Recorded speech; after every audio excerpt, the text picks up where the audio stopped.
Quisiera hablar con usted un poquitito hoy sobre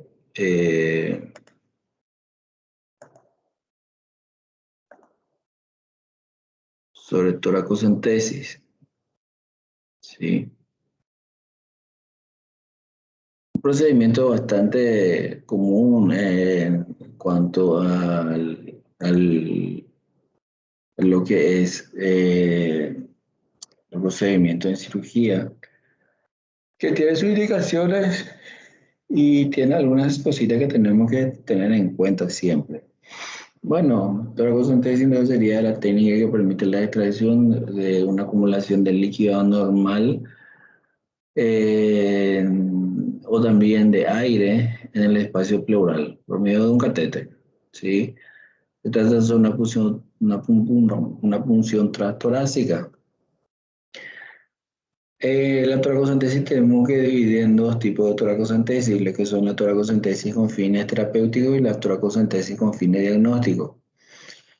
Se realiza con fines terapéuticos cuando la extracción de aire líquido se hace con fin de disminuir la dificultad respiratoria que está producido por la compresión del pulmón. La realización de una toracocentesis con fines diagnósticos, sin embargo, es para obtener una muestra de líquido y también su posterior análisis bioquímico y biológico, o para hacer el análisis del líquido y también su cultivo, ¿sí? Para lo cual, una vez que cuando se extrae el líquido y se estudia, lo que vamos a obtener es o determinar si es un exudado o un transudado. ¿Está? Si el derrame pleural es causado por una insuficiencia cardíaca congestiva descompensada, la toracocentesis generalmente es un procedimiento diagnóstico que no es necesario hacer, ¿sí? Porque generalmente una vez que se compensa el paciente con la insuficiencia cardíaca, entonces generalmente esa acumulación de líquido desaparece. A no ser que tenga otra comorbilidad, en el sentido que a no ser que de repente tenga una neumonía sobreagregada o algo más. Entonces en ese caso sí. Pero si es solamente una insuficiencia cardíaca descompensada no más, sí, entonces en ese caso no se hace. Bueno, se emplea como procedimiento diagnóstico en los derrames de etiología incierta. ¿Está? Entonces, cuando no se sabe el diagnóstico o no se sabe el por qué el paciente está teniendo un derrame pleural, entonces ahí se hace una tragocentesis diagnóstica. Que también en ese mismo acto podemos completar el procedimiento con una biopsia pleural, ¿sí? Sin embargo, si se hace con fines terapéuticos, se utiliza para evacuar en el líquido o el aire que está ocupando el espacio pleural y que está comprimiendo el pulmón, ¿sí? Y sobre todo también en la toracocentesis es el primer tratamiento que vamos a hacerle al paciente que presente un neumotórax hipertensivo para descomprimir ese tórax que está cubriendo un tórax hipertensivo. Entonces la primera cosa que vamos a hacer es una toracocentesis. Posteriormente le vamos a hacer, obviamente, un tubo de drenaje pleural, pero primero vamos a hacer esto, ¿sí? En último caso, la toracocentesis permite aliviar la presión del hemitórax y estabilizar al paciente hasta la colocación de un tubo pleural, como ya le dije, ¿sí? Entonces, ¿cuáles serían las indicaciones para la realización de la toracocentesis, ya sea con fines terapéuticos o fines diagnósticos? Con fines diagnósticos se realiza a fin de obtener el líquido para su posterior análisis, ya sea ese bioquímico y microbiológico. Eh, Se practica siempre si existe un derrame pleural. Sus indicaciones serían entonces obtener una muestra de derrame pleural el análisis, el líquido se va a analizar y se va a categorizar si es un exudado o un trasudado. En los dos derrames pleurales para neumónicos, para saber el agente etiológico, ¿sí? Y en los derrames pleurales significativos, aquellos que superan los 10 milímetros de espesor en la radiografía eh, anterolateral, en la radiografía lateral. Con fines terapéuticos, entonces se realiza a fin de disminuir la dificultad respiratoria que es producida por el acúmulo ya sea de aire o de líquido en el espacio pleural. Su indicación es la presencia de gran cantidad de exudado pleural que produce dificultad respiratoria. Eso debe ser evacuado. Neumotórax de gran tamaño, aquel que afecta más del 20% del volumen del emitórax afectado, o si el paciente o cualquier tipo de neumotórax que el paciente esté sintomático. ¿Sí? Presencia de signos clínicos de neumotórax, atención caracterizado por compromiso respiratorio y o hemodinámico brusco y severo. Vamos a hacerle entonces también la toracocentesis. Bueno, de acuerdo, entonces, como dijimos, la magnitud entonces del neumo, que ese ya sabemos ya conocemos ya que vamos siempre a hablar de grado 1, grado 2 y grado 3, que nuestro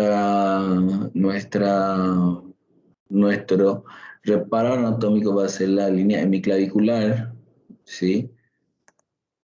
Esta marquita aquí, nuestra línea hemiclavicular, y vamos a tener que si está por fuera de la línea hemiclavicular va a ser siempre grado 1. Si está sobre la línea el borde del pulmón, si está sobre la línea hemiclavicular, va a ser grado 2, y si está por dentro de la línea hemiclavicular, va a ser grado 3. Y si solamente vemos el hilo pulmonar, ¿sí?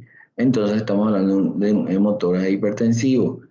Obviamente, más una vez ya repetí, pues ya le repetí ya varias veces eso, que en el hemotórax hipertensivo no se hace el diagnóstico por imagen, siempre eso hacemos por clínica, ¿está? Obviamente que esto es fácil de ver. Obviamente que este tipo de neumo es muy fácil de ver, ¿verdad?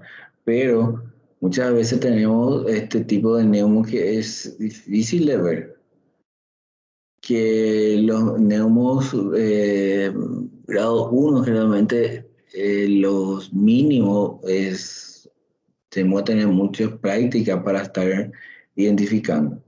¿Cuáles serían entonces las contraindicaciones para hacer una toracocentesis? Paciente que está con tratamiento anticoagulante, no lo hacemos, ¿sí?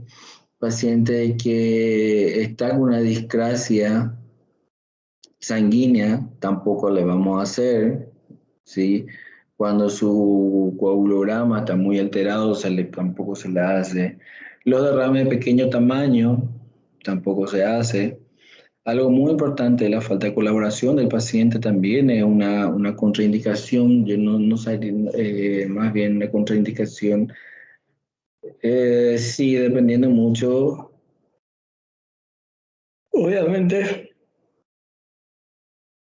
dependiendo mucho de la situación, esto sería, ¿verdad? Pequeño derrame pleural que acompaña al tromboembolismo pulmonar, sí, también no es necesario hacer. Si existen lesiones cutáneas, en el sitio de punción tampoco es una indicación, pero como estamos hablando de contraindicaciones relativas, porque de repente si donde vamos a punzar está con una infección o está con una lesión cutánea, esa celulitis, herpes, qué sé yo, cualquier infección cutánea, entonces podríamos elegir otro local, ¿sí?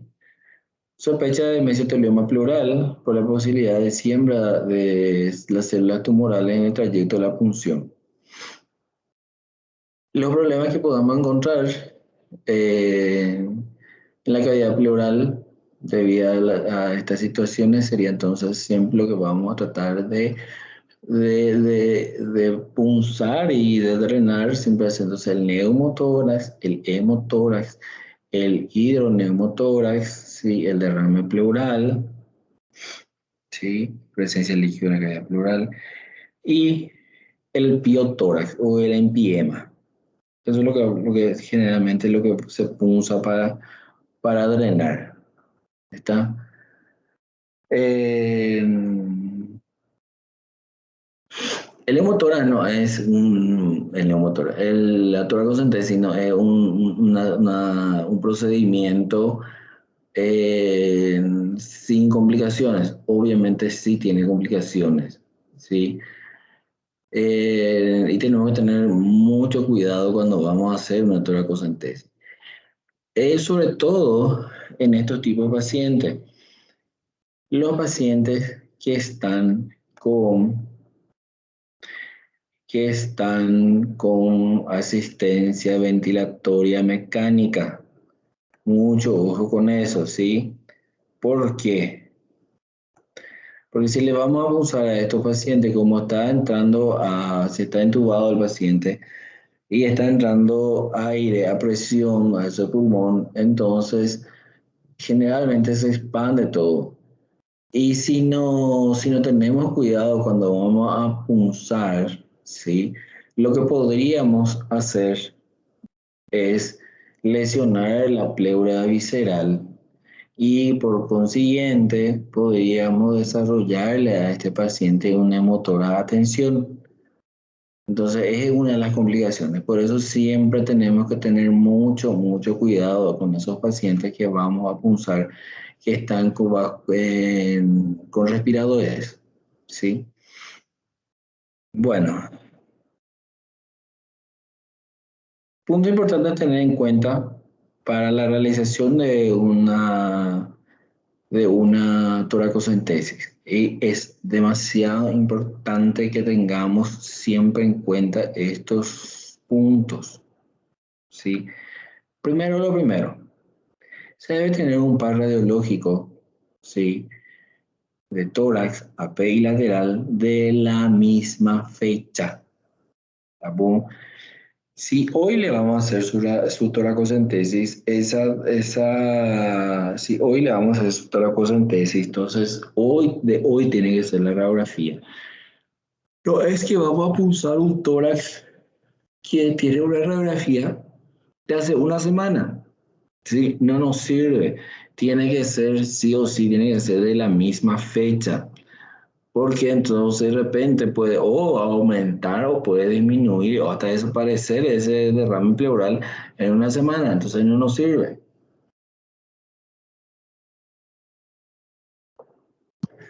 Algo que tenemos que tener en cuenta es la posición del diafragma. ¿Sí? Recordando que se halla unos 3 a 5 centímetros por encima del nivel que aparece en la radiografía del tórax. Que cuando existen condiciones patológicas de la pleura, se lo puede encontrar anormalmente elevado. ¿Qué quiere decir eso? Que cuando vamos a hacer una toracocentesis, no tenemos que punzar muy bajo, muy en la base, ¿sí? ¿Por qué? Porque entonces, como hay un proceso patológico ahí, generalmente el diafragma está más sobrelevado. Entonces, podemos punzar, podemos perforar el diafragma y también podemos lesionar un órgano abdominal, ¿sí? Otra cosa también que es importante que tener en cuenta es que la cardiomegalia pronunciada representa un riesgo real de una lesión cardíaca en el transcurso de una toracocentesis, porque si está muy agrandado ese corazón, cuando punzamos podemos punzar también miocardio o el pericardio en todo caso, ¿sí? Bueno, la toracocentesis diagnóstica como ya dijimos, se realiza con el fin de obtener una muestra para su posterior análisis, ya sea a nivel bioquímico o también microbiológico. Se practica siempre cuando hay algún derrame, ¿sí? En el cual no sabemos su etiología. Por ejemplo, en derrames paraneumónicos, cuando hay derrames por TBC, ¿sí? Derrames neoplásicos, ¿sí? Sirve todo esto para definir las características bioquímicas de las células del líquido, como también el análisis de los órganos, ¿sí? La proteína, el pH, el nivel de LDH, el colesterol y la celularidad. Y como le dije que podíamos completar también eh, la realización de toracocentesis con una biopsia pleural.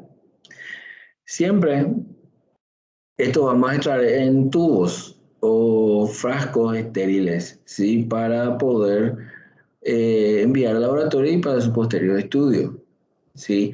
Y siempre vamos a tener, no es necesario drenar mucho, no es necesario sacar mucha cantidad de sangre. Y siempre cuando se le pregunta al interno, prepara para hacer toracocentesis, tuvo para toracocentesis, no tiene ni la más pálida idea. Porque acuérdense que vamos a hacer estudio biofísico, citológico y bacteriológico, ¿sí? Entonces tenemos que siempre separar las muestras. ¿Está? Para hacer el pH, vamos a necesitar entonces una jeringa con heparina. ¿Cuánta cantidad de líquido vamos a necesitar? Vamos a necesitar 2 ml de líquido pleural. Para hacer la bioquímica, ¿sí? Todo esto, vamos a necesitar de un tubo seco parenizado, 10 ml. Citología, vamos a necesitar otro tubo, ¿sí? Eso ya sea un tubo seco o un tubo con heparina, 10 ml. Eh, para hacer también, en cuanto a la celularidad, vamos a necesitar otro tubo seco, entonces 10 ml también. Y para hacer el cultivo, vamos a necesitar un frasco de cultivo. Generalmente se usa esos frascos de hemocultivo, ¿sí? Entonces necesitamos de 20 ml para eso. Entonces teníamos acá 20, 30, 40, 50, un 60 ml ya nos sirve ya para hacer la toracocentesis diagnóstica. Y dividir siempre en 1, 2, 3, 4, 5 frascos, ¿sí? Y cada uno, gente, por favor, cuando vamos a hacer eso, cada uno tiene que estar rotulado. Vamos a rotular, vamos a poner el nombre del paciente, vamos a poner la hora que se hizo y la fecha que se hizo.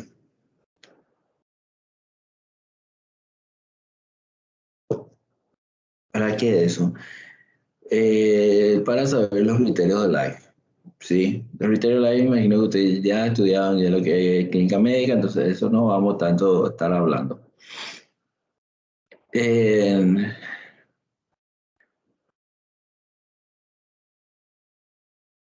¿Cómo le iba a decir? ¿Dónde están? Básicamente los criterios de los exudados y transudados, por ejemplo, ¿verdad? Los transudados generalmente no vamos no me suena la palabra, no se va a punzar, sino se va a drenar. Se va a punzar, sí, para hacer los criterios LAB y para saber si es transudado o sudado. Pero generalmente los transudados no se drenan, ¿sí? Los transudados no se drenan. Lo que se drenan generalmente son los exudados, ¿sí?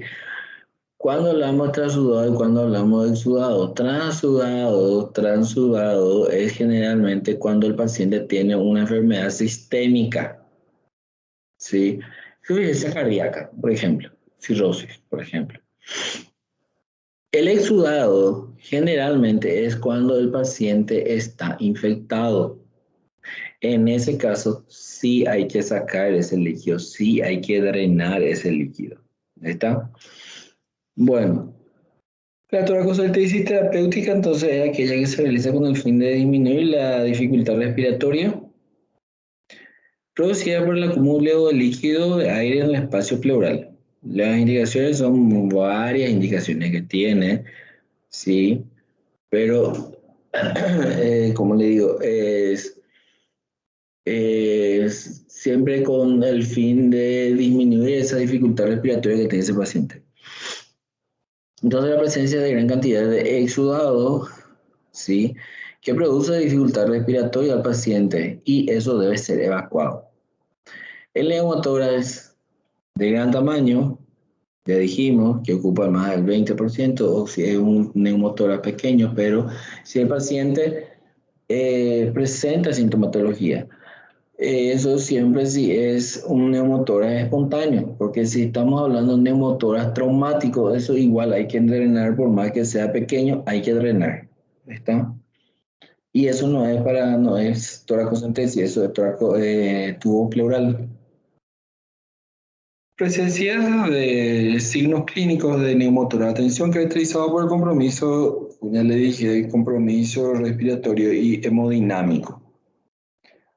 Bueno, así vamos a ver un neumotórax, una tomografía, ¿sí? Derrame pleural. ¿Y esto qué es?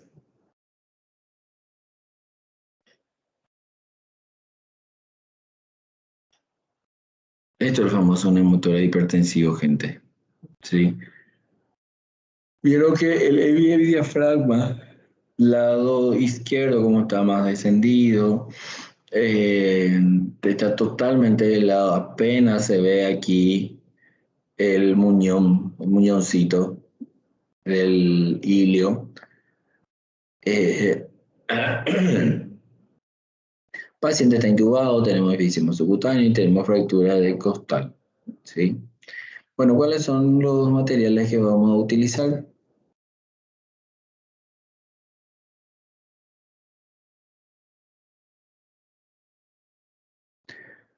¿Cuáles son los materiales que vamos a utilizar? Siempre eso va a ser el médico y siempre tiene que ser un médico que tenga cierta experiencia. Y si va a ser alguien que está empezando recién en la práctica, entonces siempre tiene que estar acompañado de otro médico que tenga más experiencia, que digamos.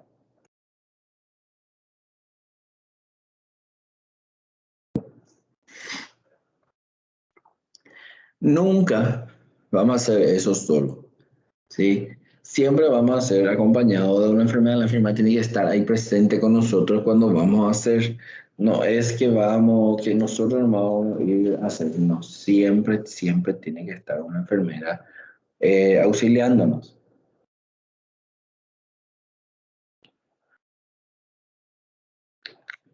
Al de que cada, hay que explicarle al paciente lo que se le va a hacer, ¿sí?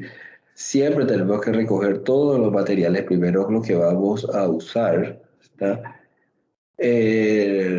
No es que vamos a punzar, por último tenemos que punzar. Siempre primero tenemos que explicarle al paciente, vamos a juntar todo, recoger todos los materiales, reunir todos los materiales y luego vamos a realizar el procedimiento. Si no está todos los materiales, no se hace el procedimiento. Una cadena con tesis. Sí, generalmente ya tenemos, eh, así en hospitales más chiquis que digamos, ya tenemos estas cajas ya preparadas, estos sets que ya vienen preparados para hacer una toracocentesis. Pero normalmente en hospitales pobres no tenemos. En hospital acá esta regional no tenemos. Pero básicamente es la misma cosa. Entonces lo que vamos a usar es gasa, campo estéril, guantes, jeringa, aguja, una solución antiséptica, ¿sí? Eh, que podemos del antiséptico puede ser biosolución, puede ser eh, ¿cómo te le iba a decir? Iosolución, ahí no me viene la palabra, el otro. Eh, o clorexidina, alcohol puro, alcohol iodado, lo que tengamos a mano, ¿sí? Lidocaína simple, una aguja o un punzoCAD, por lo menos 18. A mí me gusta mucho usar no 18, el 18 generalmente tenemos el 18 corto, en el hospital tiene que ser para hacer una toracocentesis. Lo ideal sería hacer por lo menos un 16, un 14, ¿sí? Una jeringa de 50 cc o 60 cc, una llave de 3 vías conectada a un equipo que está siempre sellado eso, y los tubos necesarios para la recolección del material. Sería entonces esto, la llave de 3 vías, el catéter, el tubo que siempre tiene que estar sellado, siempre tiene que estar bajo agua. El procedimiento sería entonces explicar al paciente lo que le vamos a realizar, como es un procedimiento invasivo, siempre el paciente tiene que firmar su consentimiento informado. Esta es importantísimo que firme su consentimiento informado. Verificar la identidad del paciente. Muy cierto, identificar la identidad del paciente. Garantizar el sitio donde vamos a punzar, siempre eso tiene que estar marcado, vamos a marcar eso. Verificar siempre los materiales que estén completos. Verificar siempre los parámetros y los valores hematológicos del paciente, en el sentido que no esté con una hemoglobina muy baja y que su crisis esté siempre en orden. Pero algo que no que me quiero centrar mucho es en esto, en este punto. Parece tan tonto ahora, pero sí verificar el paciente y sí garantizar el sitio de la inserción de la aguja que vamos a marcar correctamente. Porque podemos equivocarnos, gente. Sí, podemos equivocarnos. Bueno, una vez que le informemos todo al paciente, vamos a acomodarle a este paciente, ¿sí? Lo más frecuente es que el paciente esté sentado, recostado por una mesa, así con los brazos hacia enfrente, ¿sí? Con eso vamos a conseguir que se abran más los espacios intercostales. Vamos a hacer campo con iosolución, ¿sí? Perdón, antes de eso, vamos a sentar al paciente, vamos a ubicarle, vamos a ver la imagen, la radiografía, cuál es el lado que está con líquido, y vamos a auscultar, vamos a hacer la semiología del tórax para ver realmente si es el lado correcto, ¿sí? Y saber más o menos dónde está la ubicación. Una vez que tengamos eso, vamos a marcar, ¿sí? Vamos a marcar. Una vez que marquemos, bueno, hacemos el campo con la solución antiséptica, vamos a colocar los campos estériles y también vamos a infiltrar.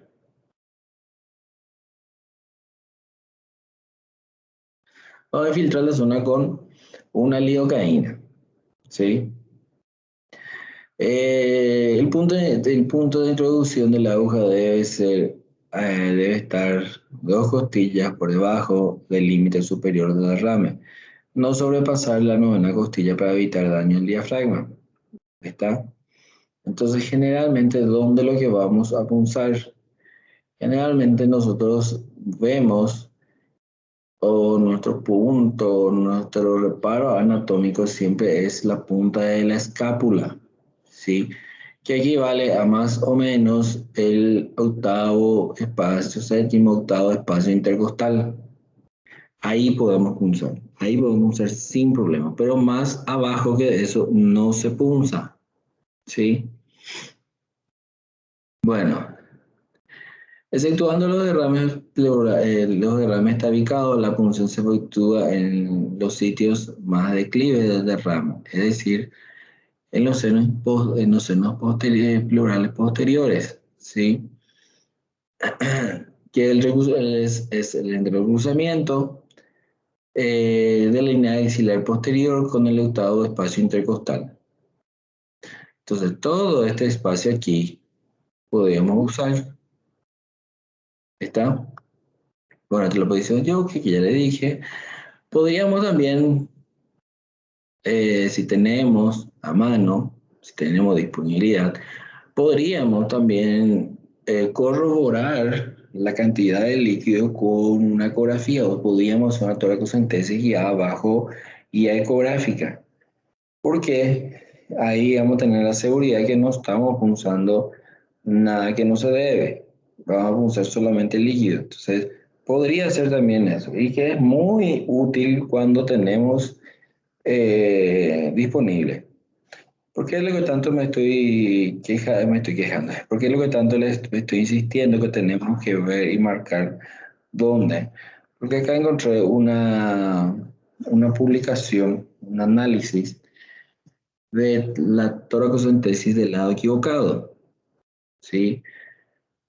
Dice, el propósito de este estudio es examinar la base de los datos a causa del origen para la búsqueda de la toracocentesis reportada del lado equivocado y determinar los factores que contribuyeron a que ocurra eso. Todo un análisis de 11.500 pacientes, ¿sí? Que se hizo desde de enero del 2004 hasta 31 de diciembre de 2011, en el cual se identificaron apenas 14 casos, ¿sí? Eh, ¿qué ocurrió? Parece tan poco, ¿verdad? Parece, 11 casos, 11 casos nomás de tanto tiempo.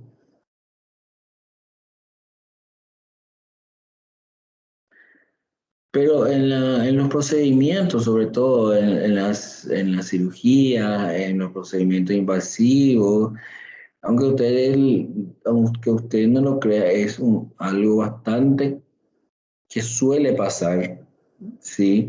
Que muchas veces el cirujano o el médico se puede equivocar del lado del paciente que el lado, ya sea tiene que punzar el lado derecho y punzó el lado izquierdo, o tenía que, por ejemplo, tenía que operarle a tal paciente de tal cosa y le operó de otra cosa. Entonces, suele pasar, ¿sí? Bueno, en- ¿y qué tiene que ver eso, verdad? Todos estos eventos adversos pueden asociarse siempre al daño del paciente. Eso vamos a dañarle más al paciente porque es un procedimiento invasivo, gente. ¿Sí? Entonces, muerte, puede morir, litigios, ¿verdad? Es que el paciente nos puede demandar por eso. Sobre todo la pérdida de confianza del paciente a los profesionales de la salud y el sistema de salud en general. La mayoría en este artículo al menos, la mayoría de los procedimientos equivocados ocurrió del lado derecho del paciente, siendo que tenía que drenarle o punzarle el lado izquierdo. Y muchas veces ocurre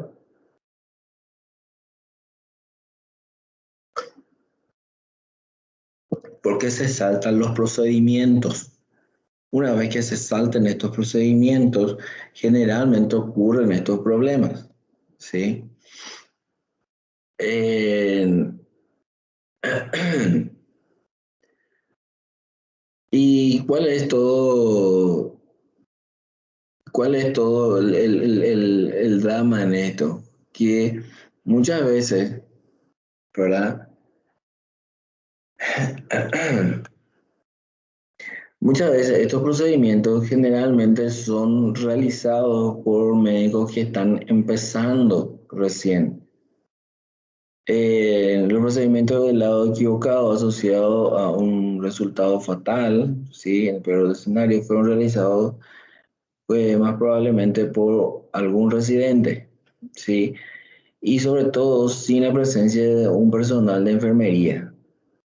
¿Vieron qué interesante es? Que fueron médicos inexpertos que generalmente estaban solos. Y eso está mal, porque según los protocolos te dice que siempre tiene que ser un médico experiente. Y si es el médico, si es un médico que está empezando, siempre tiene que estar acompañado de otro médico experiente y de una enfermera. ¿Sí? Eh, y según relata ahí un, ¿cómo le iba a decir? Un residente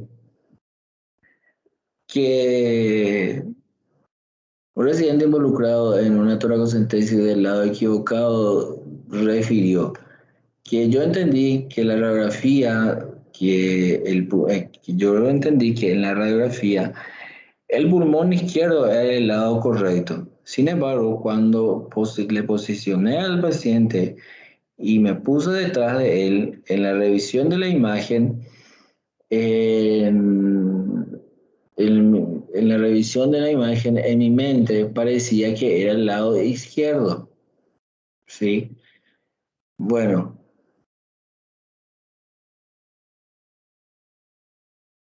entonces él, una vez que vio la radiografía, él interpretó que era el lado derecho.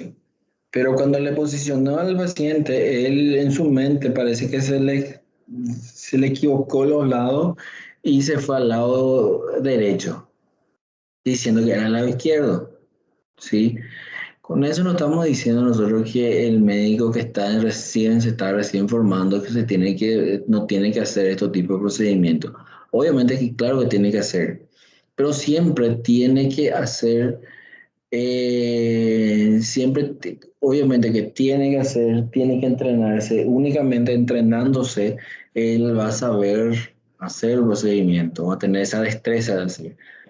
Pero, sí, pero él tiene que estar siempre, siempre, siempre acompañado de alguien. Estamos.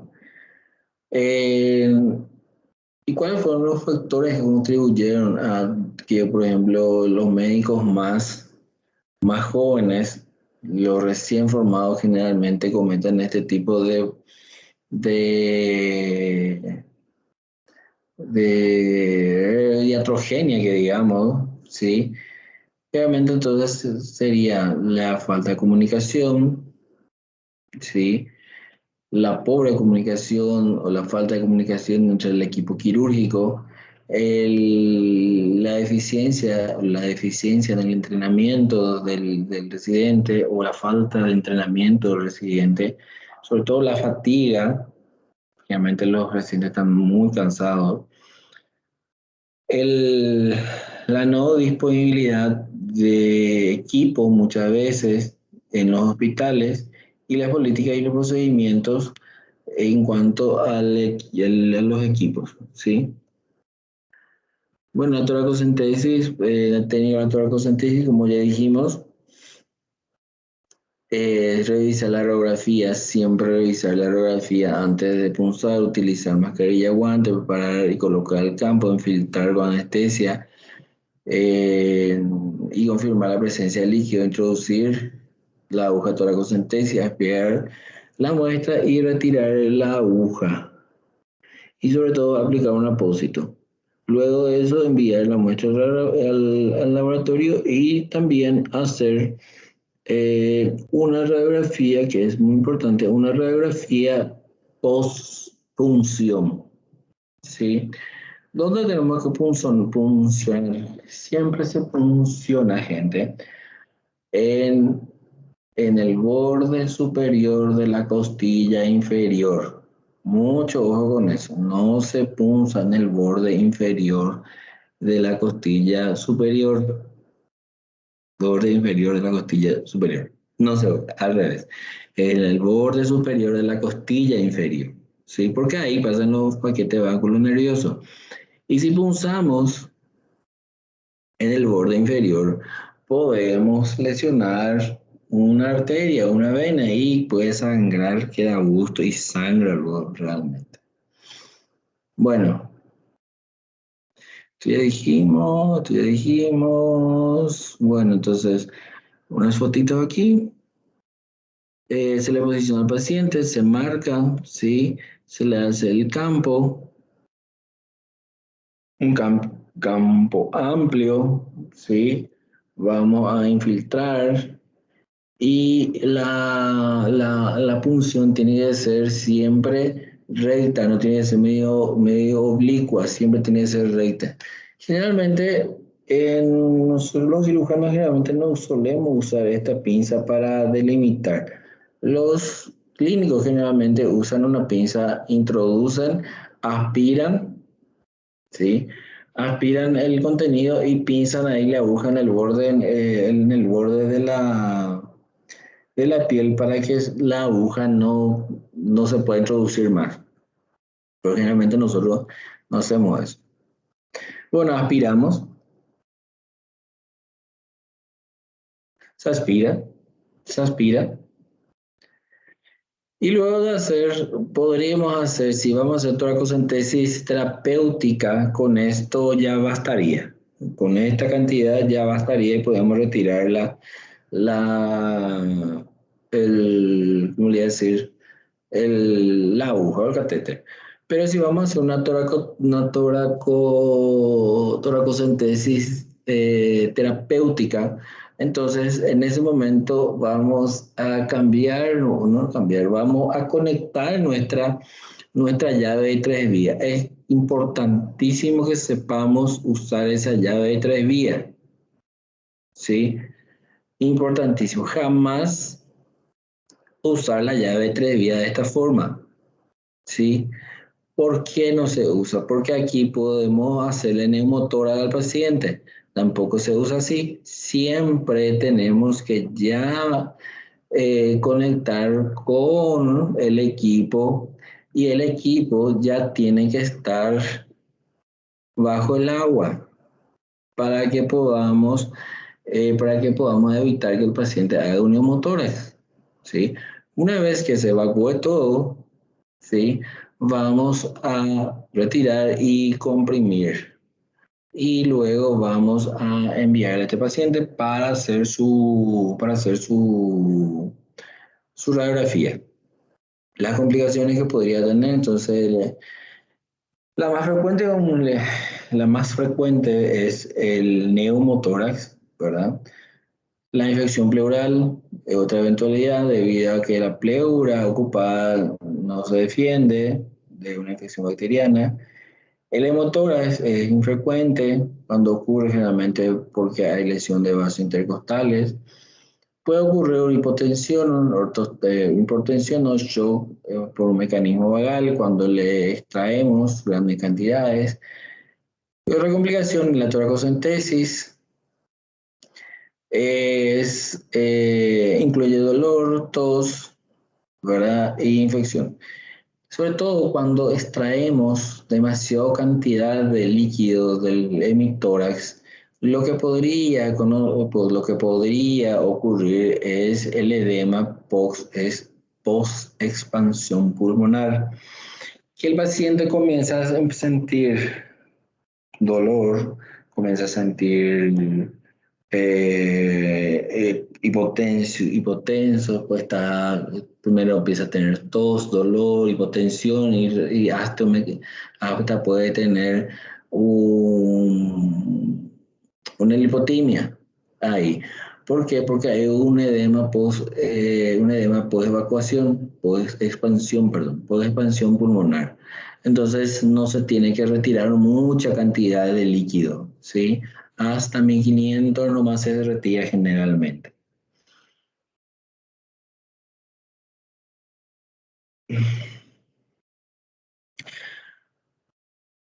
Otra, otra complicación, pero realmente muy infrecuente, ¿sí? Pero grave, el desplazamiento del mediastino cuando se evacúa el derrame. De un paciente cuyo bronquio homolateral, sí, está obstruido.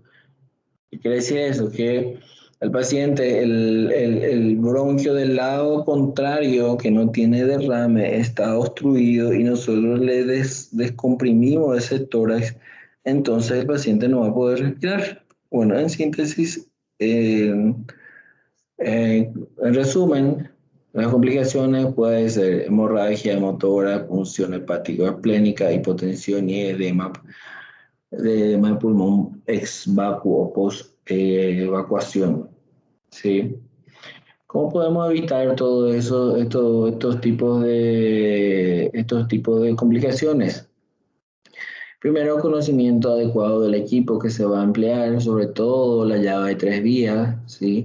Determinar con seguridad el nivel del derrame, ¿sí?